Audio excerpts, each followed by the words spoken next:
Man, today I was preaching and saw a lady. She received that message and she was a little far away for a while, and then she eventually got closer. And I saw, she had bruises on her eyes, and I figured, I thought she was wearing her shades for this style, but I guess she was also wearing it to not show her injury. Um, and this lady is in her 40s, late 40s, and I'm not gonna say her information, obviously to protect her, but it's sad. This is a guy she says she dealt with for quite a while, and she heard me preaching, and it just resonated with her. Resonated that this is a word I needed to hear. This is a word I need to hear, because I was talking about not just God definitely, but relating that to relationships, because many people are suffering in relationships, like horrendously, horribly, and many people are in toxic cycles, and they're troubled. They're very troubled, and they're so stuck on the highlights, the highlight reel of the relationship, that the pain, the disconnect, is not really hitting them.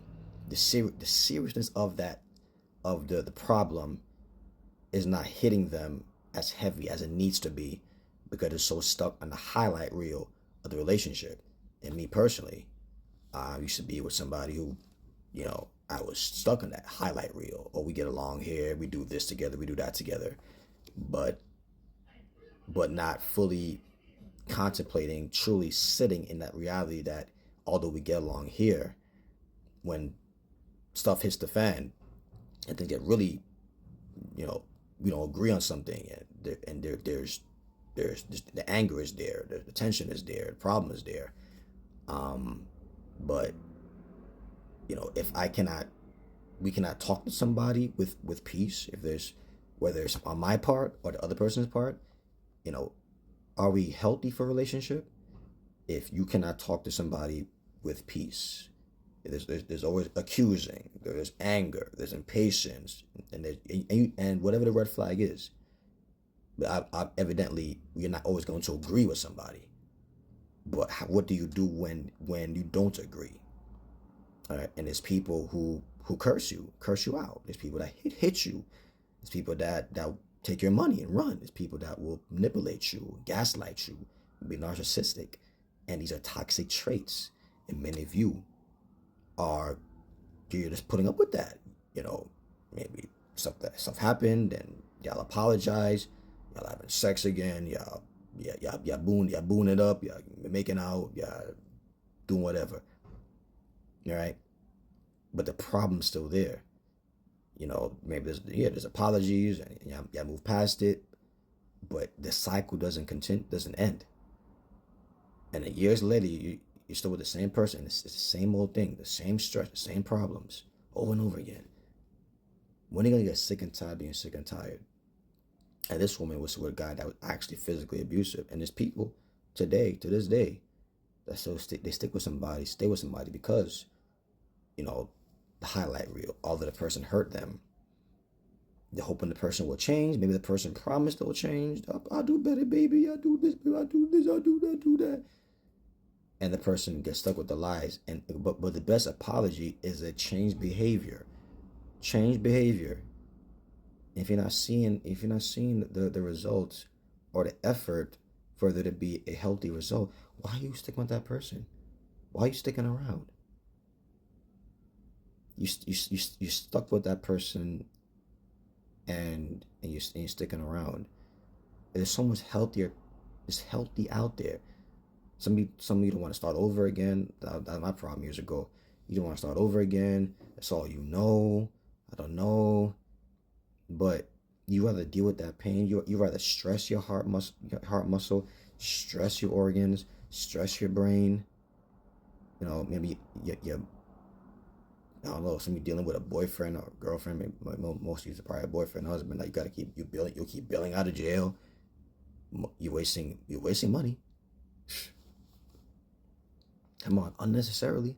to build this person out all the time.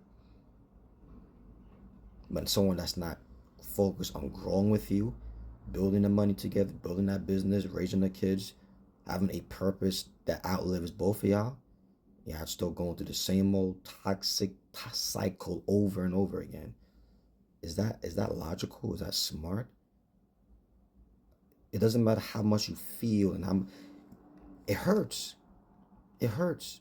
I know it would hurt to leave that person. I know. Maybe you see certain things, you see certain potential. Don't marry potential. That's one of the things that I learned. Pastor Jerry Flowers was, don't marry potential. Don't do it. You're hoping, and things that materialize. If it's not materializing, especially before marriage, don't think marriage is going to solve it. You have a limited lifespan. You have a limited lifespan. Do you know that? Don't waste your precious life on somebody that's sucking life out of you. Come on. Don't waste your life on someone that's sucking the life out of you. The peace, your purpose, your progress. Don't do it. It's never worth it. John 12, verse 27. I love what Jesus said. Jesus was so relatable. Some of you don't like Jesus. Some of you don't believe in Jesus. Some of you have issue with Jesus or who he is, whatever, not about that. Well, he's still a great teacher. The best teacher. Now is my soul troubled. This is prior to his crucifixion. Can you imagine that if you were going through that? The pain, the stress of knowing what you're about to go through, intense agony physically, emotional, that there's people that left you, people that betrayed him. That the humiliation, people laughing at you, mocking you. Who wants to go through that? But he was honest with what he felt. He said, my soul is troubled. How many of you are troubled today? You need to be honest with somebody. A healthy person. Now is my soul troubled. What shall I say? Father, save me from this hour. But for this cause came I into this hour. So I want to not go through that, but I need to. Because if it's not me, it's going to be them. There has to be justice. Somebody got to pay the consequence, the penalty for sin.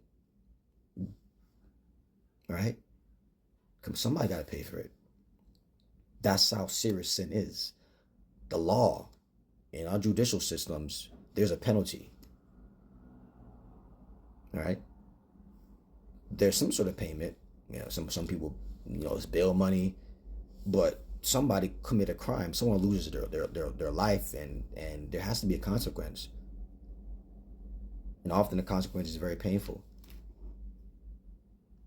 But sin is that deadly that God was saying death is required. That's how serious God is about not wanting sin in his kingdom. He has very high standards. He has very high standards for who come into his kingdom. Many of you have very low standards. You got to put to death that relationship. Put to death the communication. Begin with that. Reduce communication. Lower it. Because if you're not talking to somebody a lot, that relationship is not going to be as strong anymore. Put to death. Maybe you're giving gifts to that person. You're sending them money. Reduce that. Extinguish it. Abolish it altogether. But there has to be a separation somewhere. Don't allow that. Don't allow negativity in your relationship. Put it to death. Don't allow that person back into your kingdom. Your house. Your life. What you're trying to build. Because they're going to desecrate that if you allow them. They're going to bring death to what's happening in your kingdom if you don't put to death that relationship. It has to end. Totally annihilated. Or it'll never be abundant life in your life. You never experience it. I love you. The Lord bless you. Later.